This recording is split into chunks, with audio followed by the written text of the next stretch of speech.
2-2 এবং 2 বাংলাদেশ বনাম পাকিস্তান সিরিজের দ্বিতীয় টেস্টের দ্বিতীয় দিনের দ্বিতীয় সেশনটা আপনি চাইলে মেহেদী হাসান মিরাজের ব্যক্তিগত প্রদর্শন হিসেবে ভাবতেই পারেন।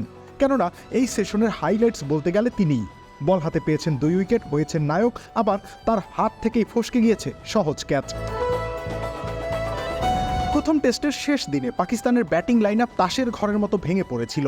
নাটকীয় এক ধস নামে তাদের লাইন আপে, আর তাতেই ঐতিহাসিক এক জয় পায় বাংলাদেশ।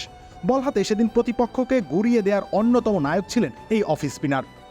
পারফরমেন্সের ধারাবাহিকতা তিনি ধরে রেখেছেন দ্বিতীয় টেস্টেও। পাকিস্তানের টপ অর্ডারকে থামিয়ে দেওয়ার কাজটা করেছেন। বৃষ্টি বাধায় প্রথম দিনের খেলা পণ্ড হয়ে যাওয়ায় দ্বিতীয় দিনে রাওয়ালপিন্ডির উইকেটে কিছুটা হলেও ব্যাটিং বান্ধব হয়ে উঠেছিল। আবদুল্লাহ শফিক শুরুতে ফিরলেও সাইম আয়ুব এবং শান মাসুদ দারুণ ব্যাটিং করতে থাকেন। তাদের 107 রানের জুটি ভেঙে বাংলাদেশকে ম্যাচে ফিরিয়েছেন মিরাজ। এলবিডব্লিউর ফাঁদে আটকে প্যাভিলিয়নে ফিরেছিলেন পাক অধিনায়ক। খানিক পরে বাঁহাতি ওপেনারকে একই পথ দেখিয়েছেন। শুধু উইকেট প্রাপ্তি নয়, পুরো সেশন জুড়েই নিয়ন্ত্রিত বোলিং করে গেছেন তিনি।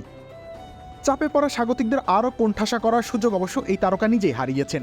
নাহিদ রানার বলে স্লিপে সহজ ক্যাচ দিয়ে বসেছিলেন আগের ম্যাচের সেঞ্চুরিয়ান সৌদ শাকিল, কিন্তু সেটা তালুবন্দি করতে পারেননি তিনি। যদিও সেই ক্যাচ মিসের খেসারত খুব একটা দিতে হয়নি টাইগারদের। 16 রান করেই আউট হয়েছেন শাকিল। দেশের বাইরে বিশেষ করে ফ্ল্যাট উইকেটে মেহেদী মিরাজ অকার্যকর এমন আলোচনা ইতোমধ্যেই ভুল প্রমাণ করেছেন তিনি। রাওয়ালপিন্ডির ফাটা উইকেটে তাকে নতুন করে চিনিয়েছে, সেই সাথে ফিল্ডিংয়ে আরেকটু মনোযোগী হওয়ার বার্তাও দিয়েছে বটে। রবিউল ইসলাম রানি, খেলা 71।